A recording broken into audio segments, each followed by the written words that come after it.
mutant dysphoria.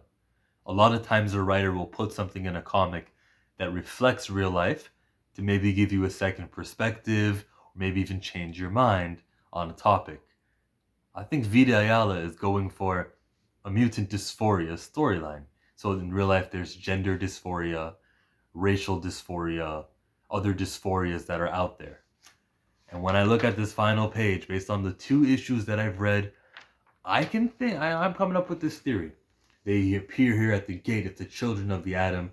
Storm even said to them that they don't appear on Cerebro. There's something blocking you. Could be Mr. Sinister's working, his plans. That's still not confirmed yet, but okay. And I think that this story ends with them saying, here we go. We're going to believe so strongly enough that we're mutants that it's going to work this time. And in issue number 3, they will be on Krakoa while not being mutants. They don't have the X gene.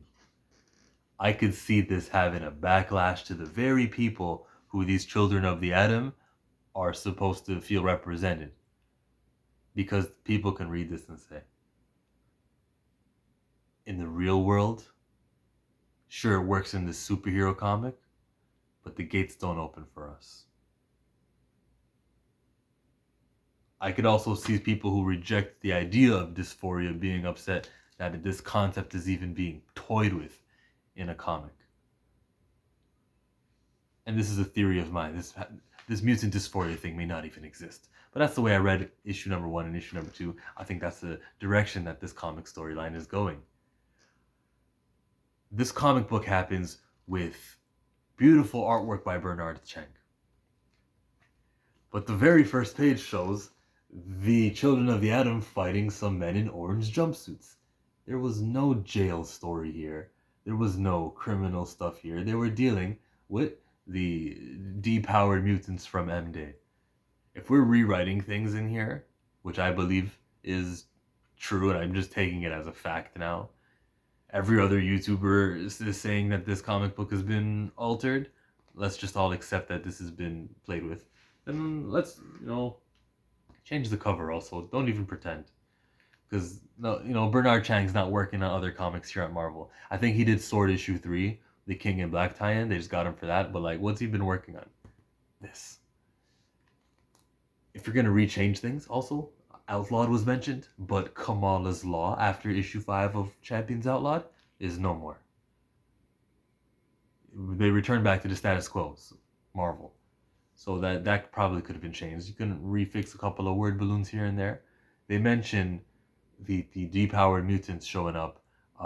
They feel like all is lost, and how are we going to feel when all these mutants are around without powers, and we're the ones without powers?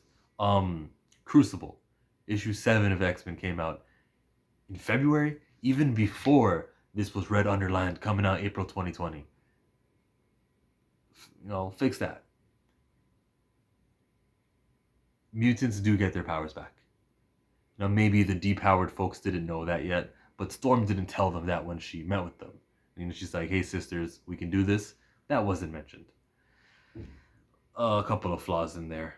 The artwork, though, was beautiful. I liked what Cherub had to say when he was talking about the X-Men, and about how even though they're hated and feared, they're still superheroes, and they still do their superhero thing. That's why I like the mutants too. So that was nice. The superhero fights happens, and it's really as if this is a normal comic book where these characters, all 5 of them, have a future. And of course a new writer is going to pick up on the legacy introduced here. And these are not copycat characters who are easily dismissible. These guys matter. And it's really like you're reading a comic book about 5 characters who I know have no staying power, but they're just going about like it's that. But that's the theory. That's the mutant dysphoria theory. Will it be treated the way that Snowflake is treated, where actual snowflakes are so triggered by it and upset that it's happening? And then there's the SJW. People are also mad at it just because the idea of it gets their blood boiling. I think that's how this ends. That's how this goes. I do want to see Snowflake, though. I want to see a new Warriors book. Even though Outlawed is over, I don't care. Give me the new Warriors. Not Night Thrasher. No. Not Nova. Give me Safe Space, Trailblazer, Internet Gas, The Vampire. I want them in a comic book. Show me cops are arresting somebody. He's complaining, oh, don't put me in the back of that car. It's made out of leather. How could you be so disrespectful to a cow? Snowflake says, wait, officer, he's right. All right, then you take him. All right, fine. She lifts him up, flies him off. He says, I'm hungry. She looks over. There's a Burger King. I'm no Dylan Roof. She keeps going, throws him in jail, locks him up. As she's walking away, he's complaining about something. She hears him. She goes, wait, is this a valid complaint? No, he might just be saying this. But even so, he's got human rights. But how about if he tries a fast one? I don't know, do we still dismiss him of the humanity? Well, I want to see the moral complex of what's happening in Snowflake's brain. Give me that comic book. Chillmonger. If you like this video, there's a button for it.